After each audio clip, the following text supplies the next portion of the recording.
I really set out to start Hey Sleepy Baby as a resource for those parents who were like, sleep training really didn't work for us, or I'm just not interested in sleep training. I just don't want to do that, but I need to do something.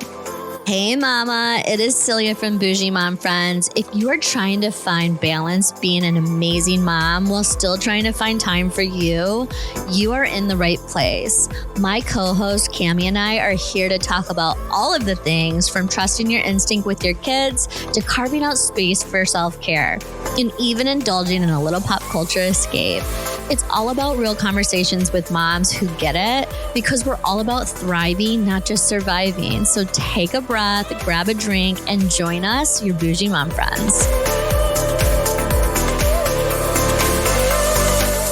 Welcome, Rachel. We're so excited to have you. I'm excited to be here. Thanks for having me. So a little background on kind of how Rachel ended up on the podcast. I was deep in the crazies with an infant, and I was following all the wrong content. And so I found myself with postpartum anxiety, and I was extremely obsessed and just couldn't get over, my kid's sleep schedule. And then one day I found Rachel and her Hey Sleepy Baby page, and it literally made me realize that everything that I thought was true was the complete opposite, and that my kid was not crazy. There was nothing wrong with her, and that she was just doing what normal, infants and babies are supposed to do. So it literally, almost like instantly, I just stopped with the crazy and I just let her do what she did. And so thank you for that. And so here you are, and we're hoping to educate so many more moms on, what actually is normal baby toddler sleep. But before we dive into all that, I just want to ask, how are you, Rachel?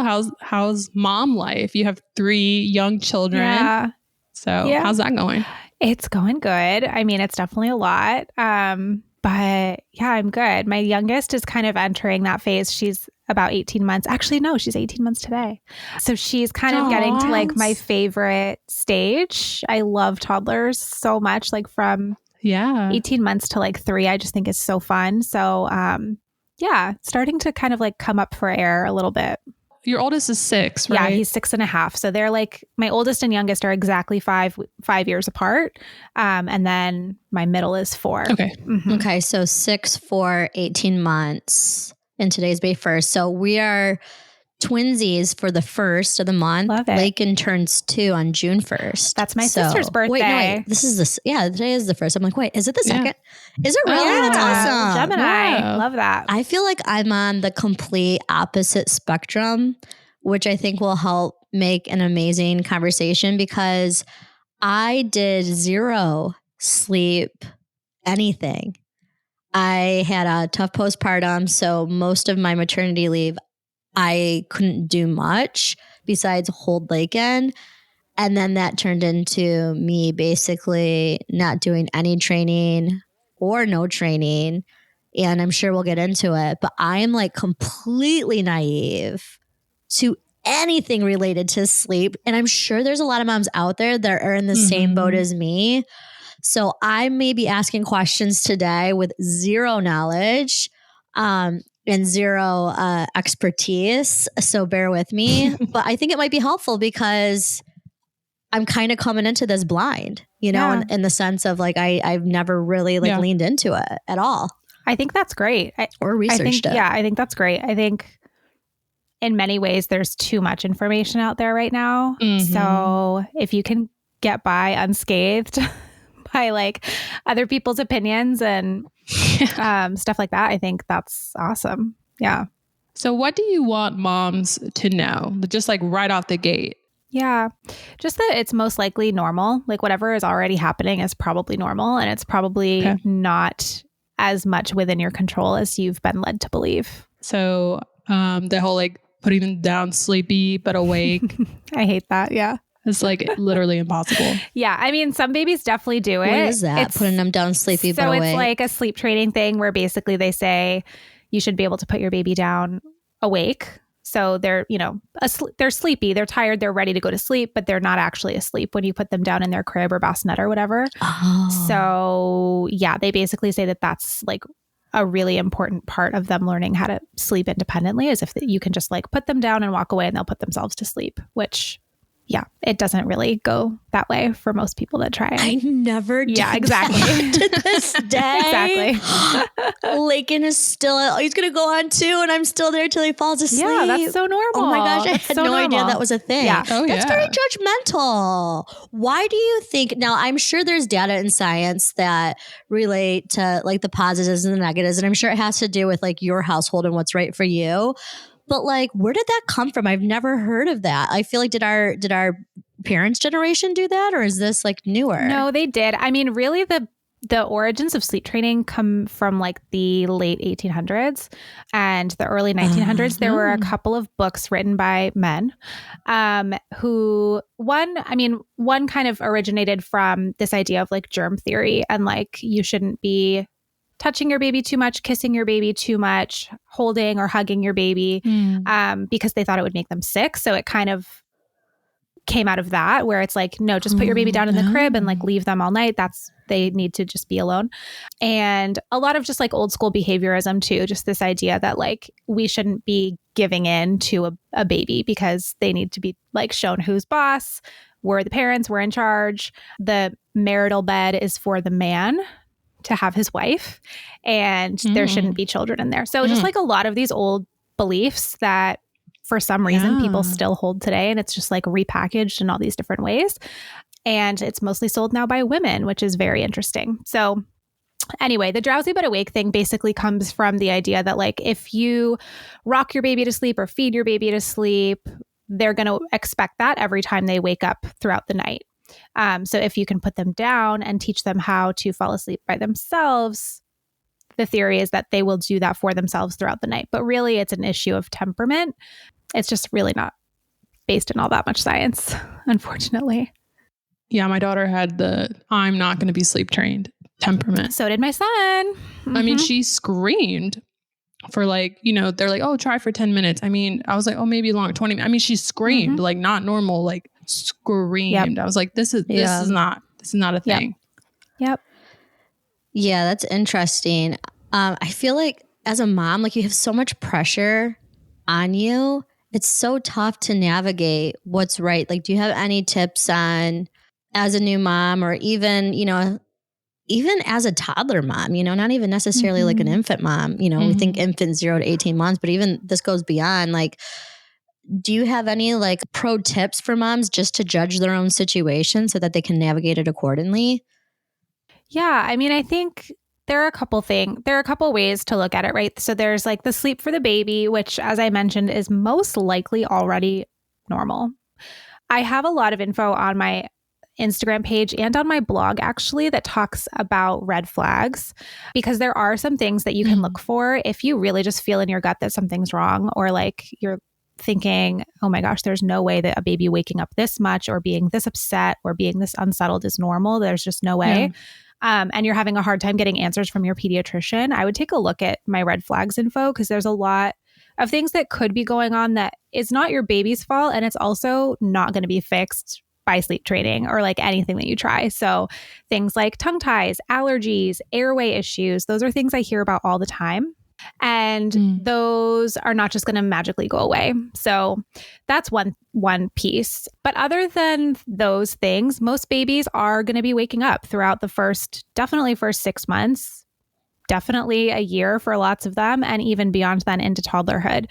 So, if that's okay for you, and if you're managing well, and if you're coping well, and you have supports, like there's no problem there.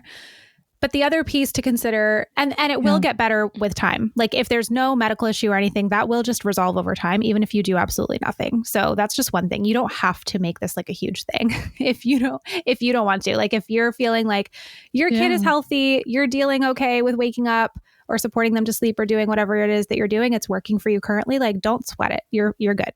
But then that other piece, and I think this is where sleep training comes in a lot to the conversation, is if you're not coping well. So there's baby sleep, but then there's also the parents' sleep and the parents' well-being and mental health, which is super important, of course, that it's important to the dyad.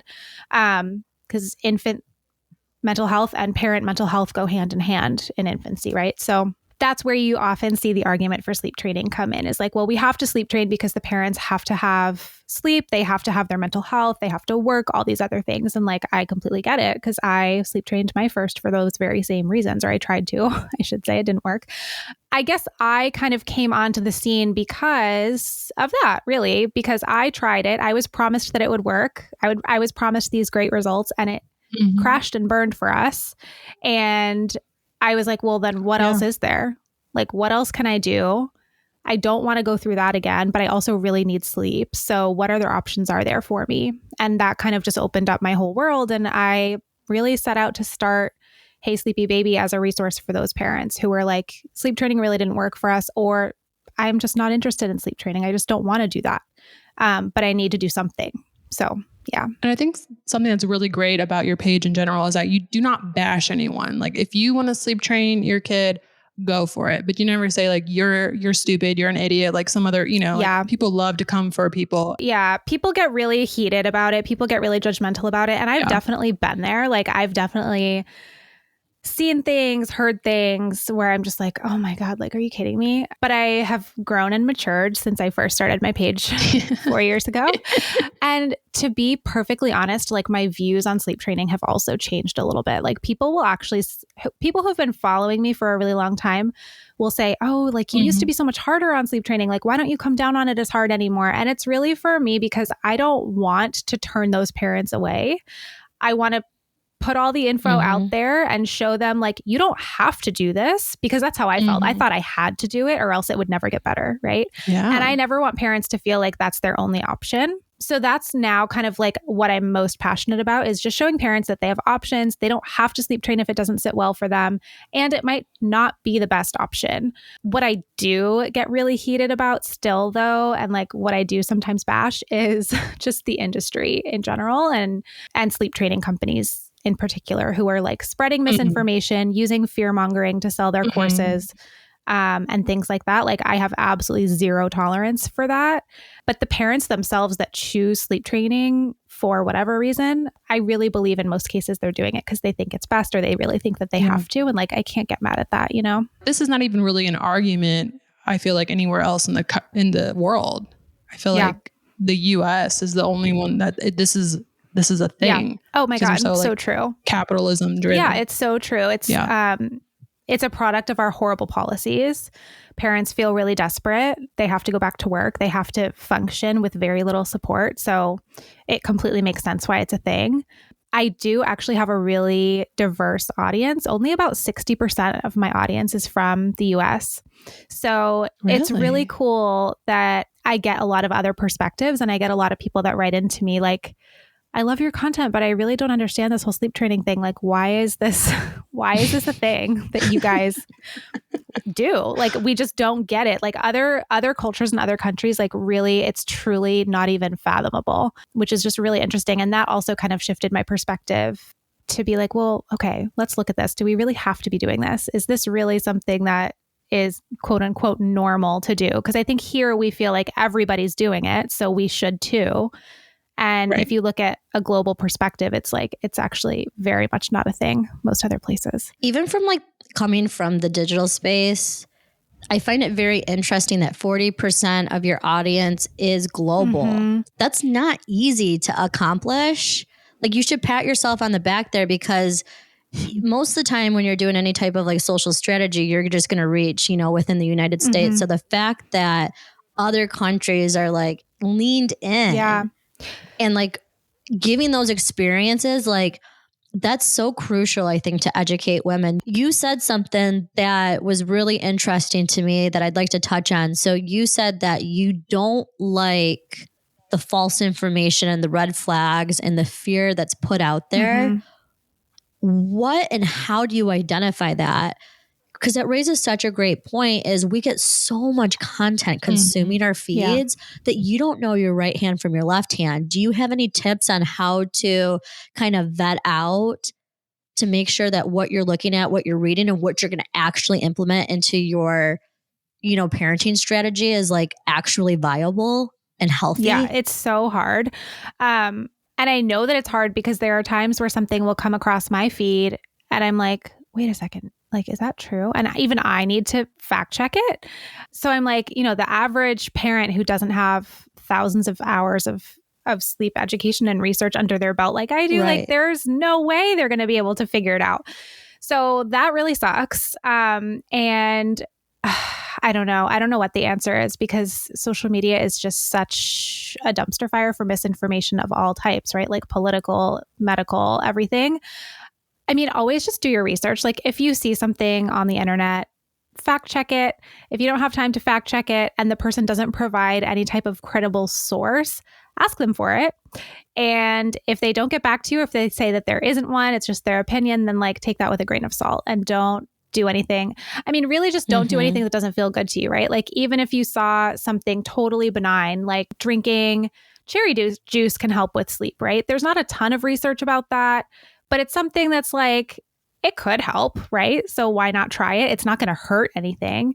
So those are the types of things where it's like pretty innocuous. But then there are things where it's like your baby is going to be brain damaged unless you sleep train because they're not going to be getting enough sleep. It's like that's something that does have the potential to cause harm. Wow. So you really do need to dig into something like that a little bit more before you decide to do that, right? And you need to look at those sources and figure out like where that person's actually coming from. So it's really hard. I think the main thing though is to just tune out most of what you see.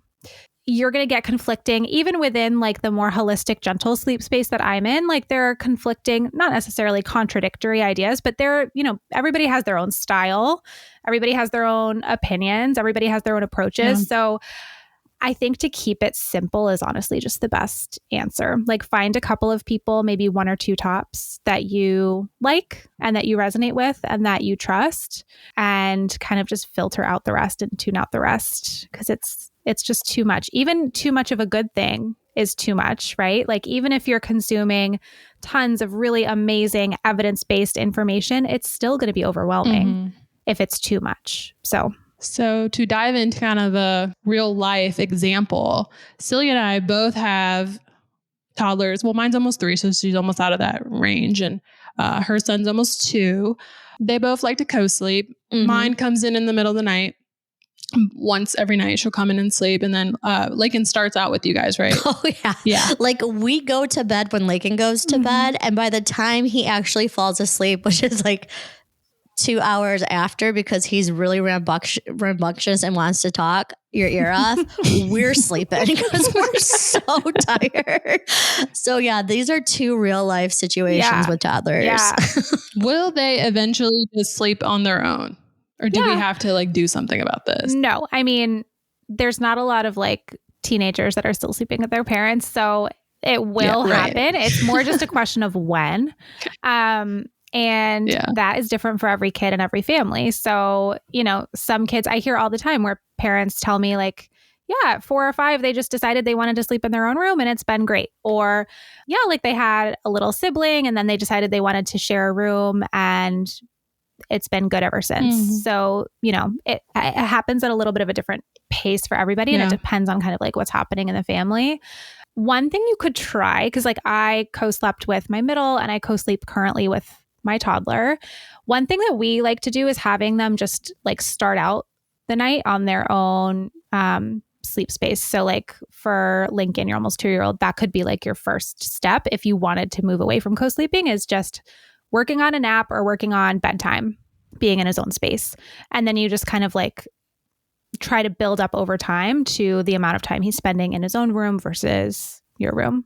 You could also have him on his own bed in your room. So sometimes parents are like, I don't think they're ready for their own room yet. Like they're going to freak out. You could have like a little floor bed or a little toddler bed or a mattress right next to your bed. And that's his special sleep space. And then he just kind of like gets used to the idea of sleeping without like touching you all night, basically. And for some kids, they really need that to be their first step. And then as far as like coming out of the room and coming into your bed, again, that's really normal. Lots of parents don't mind, if it's in the middle of the night or in the morning or something, they'll take the cuddles and that's fine. So yeah, again, that will stop eventually. My middle did that until my toddler now was born. My middle would come into our bed and I was like 9 months pregnant. I was like, you got to get out. So my husband would bring her back to her room and he would co-sleep in her room with her if she needed it so that I could have the space. And eventually she just stopped coming in. She stopped needing it. And then she started sharing with her brother, which helped too, because she wasn't alone. So that really helps her. But yeah, I mean, if you want to stop something like that, it's usually best to be consistent. So you'd want to like walk her back to her room and help her settle in her own bed every single time so that she knew exactly what was going to happen every single time. And that's just like exhausting. Nobody wants to do that. So yeah. And you don't have to. Like if it doesn't, I gotta get up at 6 in the morning. Yeah, exactly. If it doesn't bother you the way it is now, and it's like everybody's getting the sleep that they need, then no harm. Yeah, it'll stop eventually. Exactly. Mm-hmm. Yeah. I feel that. I love that you said that. Mamas, they're going to end up in their bed no matter what. And I'm going to get personal here for a second because I didn't think I was going to have a Lakin. It took over 3 years, a couple miscarriages, and not that I'm old, but I'll be 39 here soon. And I was an older geriatric patient, if you will. So by the time Lakin has come into my life, I just want to hold him for as long as I possibly can and enjoy these moments. I got a lot of slack for that, a ton from people. And it really bothered me because I'm like, you know what? I don't care what you have to say. I'm enjoying my baby time because I'm only going to have one. Like we had that, thought out prior to even having kids. We were going to have one, especially with our age. We're exhausted and I'm enjoying it. Like I love it. That's amazing. Like I do. And my husband loves it. And he's even like now to the point where he's like, man, I'm really going to miss this. So sweet. I think it's important to talk about these kind of things because if you love it, who cares? Yeah. No one's taking my baby. I asked and I'm like, will you sleep with mommy until you're 16? And everyone thinks I'm so weird. I was like, obviously he's not going to. Okay. I get that. Like, I'm not weird, but like, I am obsessed when he looks at me in my eyes and he just is a mama kiss. So and then I give him a kiss on the cheek and he falls asleep. Like there's nothing better. Why isn't better. that normal? I know. Why can't we talk about that? Do you know what though? That is normal. That is normal. It's just not what people talk about. Nobody wants to admit it, but that's what everybody's doing. I know. Nobody wants to talk about it, but that's what everybody's doing. I know. Even babies who are sleep trained as infants, I want to say even more so probably than kids that aren't sleep trained, but this is just anecdotal from like our work with clients. I don't have actual stats on this, but it's my theory that even the kids that were sleep trained and in lots of cases, them more so, they are still coming to the bed in the middle of the night when they're toddlers and preschoolers. Like it's their attachment need. As they should. Yeah, it's their attachment need and it's going to happen. I mean, if you think about it, like, isn't that kind of why we co-sleep with our like partners? Right. Why like, is that okay? Even dating, I'm like, come cuddle with me. Like, come tickle my back, come rub my hair. Like, I want that in my partner. Why wouldn't this little itty bitty thing who's only been in this world for less than 2 years not want that from their mother? Right. And especially like I think of Lakin as, okay, he's turning 2, but no, he's actually almost turning 3 because I had him for 9 months before he came out of my body.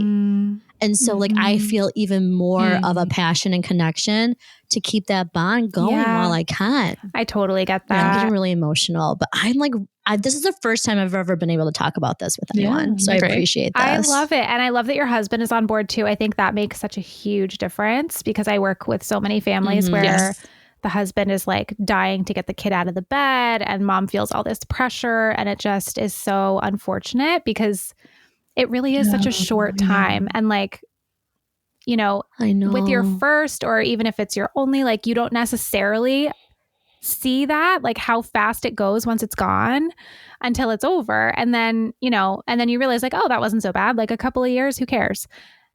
And I think a lot of people are just are not in that mindset. People want like really quick fixes, and instant gratification is just the norm. But yeah, I mean, we have our third right now, and like she's going to be our last baby. And so sometimes after a really rough night, I'm like, oh my God, like we need to get her in her own room. I'm sick of, having her wake me up all night and stuff like that. And I'll ask my husband what he thinks. And he's like, can't she just stay with us a little longer? Like she's our last one. I know. So, I mean, it is tough, especially as they get older. Like I wake up with a foot in my mouth. Like I woke up with like a foot kicking my face 2 nights ago. And I was like, okay, maybe this is dangerous more so for me. But yeah, I mean, I get why they want to be in your bed. Yeah. And I love that we're talking about, hey, if sleep training works for you and your family, amazing. Mm-hmm.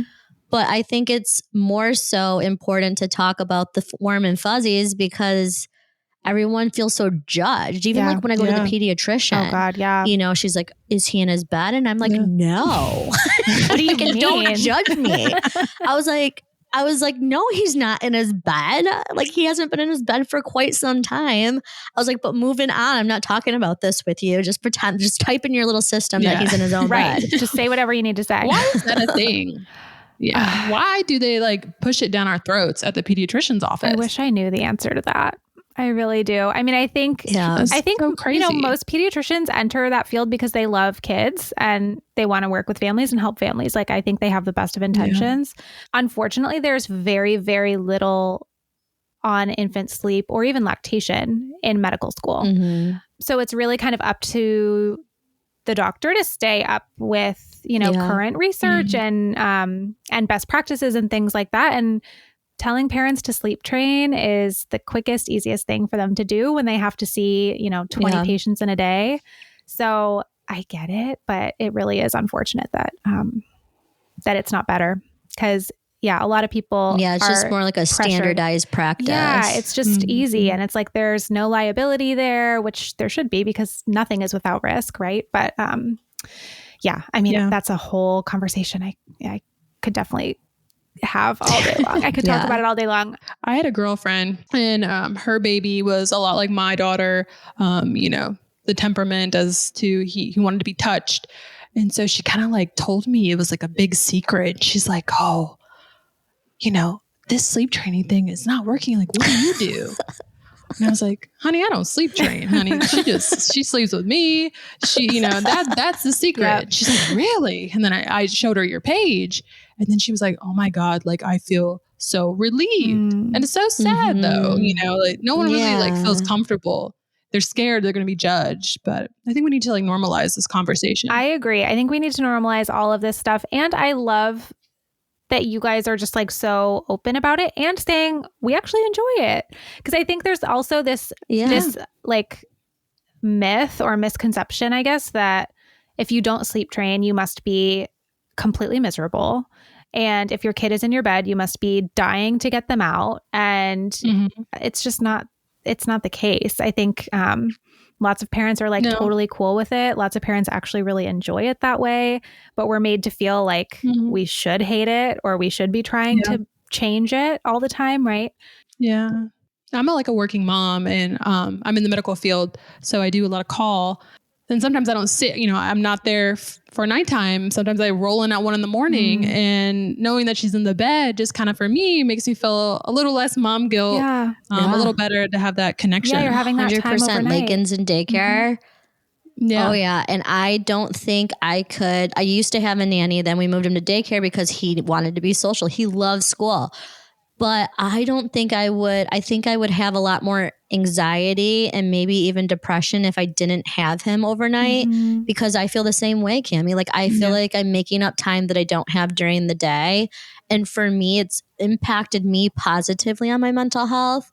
Sometimes I wonder, and I'm not a doctor and I'm not in the medical field. I am just your average bitch next door.